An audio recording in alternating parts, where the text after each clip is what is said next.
Hizkuntzen arloak funtsezko garrantzia du edozein irakasistematan.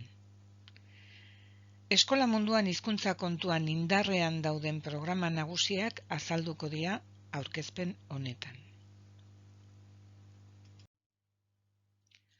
Azken urteotan gure artean maiz erabili ditugun izendapenak agertuko dira. Hizkuntz proiektua, hizkuntz trataera bateratua, eleaniztasuna, hizkuntz normalkuntza. Kontzeptu horiek nahastu izan ditugu maiz, bakoitzaren esanahi zuzena eta eragin esparrua argi berezi gabe. Aipatu diren programa horiek ikastetxeko organigraman modu egokian kokatzea komeni da, eta horretarako 5 irudi hauek lagungarri izan daitezke. Ikastetxe bakoitzak hizkuntza kontuei buruzko bere planteamendu globalak egiterakoan azaletik landu ditzake edo zehaztasun handiagoz definitu.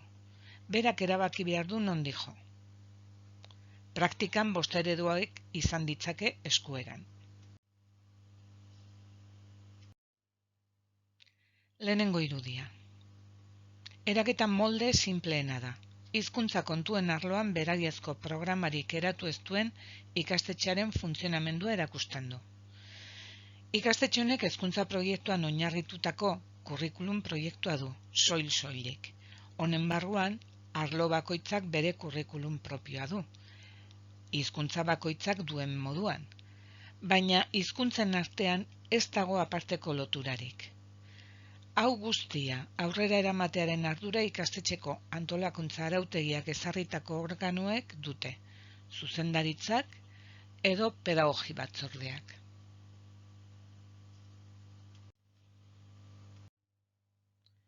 Bigarren irudi honetan, hezkuntza proiektuak berariazko hizkuntza proiektua ere badu baitan. Hizkuntza proiektua horren eraginez, berariazko gune bat sortzen da ikastetxean hizkuntza bakoitzean diharduten irakasleen arteko lotura gisa. Eta horren ondorio logikoa hizkuntzan trataera bateratua da. Honek hizkuntza arloetan eragiten du, baina baita beste arlo guztietan ere, eta ondorioz ikastetxeko kurrikulumean ere. Hirugarren irudian, eleaniztasun programa adostua duten ikastetxe bat agertzen zaigu. Normalean inglesaren sarrera goiztiarraren bideari ekiten zaio. Erabaki hori, xehetasun oso zehaztuta geri da ikastetxe honen hizkuntza proiektuan. Eta zehaztapen horrek jakina eragin zuzena du bai hizkuntzen trataera bateratua finkatzeko sortu den gunean, eta baita inglesaren irakaskuntzan.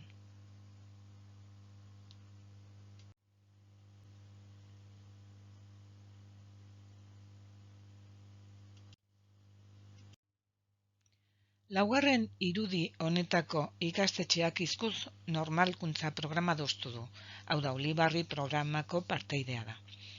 Programa hori aurrera eramateko hizkuntz normalkuntzari eman nahi dion lekua eta konfigurazioa xehetasun osoz aipatzen du bere hizkuntz proiektuan.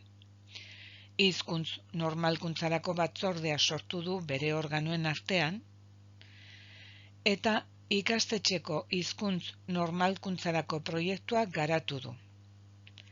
Bere eragina, hizkuntz normalkuntza proiektuarena alegia, ikastetxeko esparru gehienetara iristen da, gela barruko zein gelaz kanpoko zereginetara. Ikasle zein irakasletara, eta baita bestelako langile eta gurasoengana ere.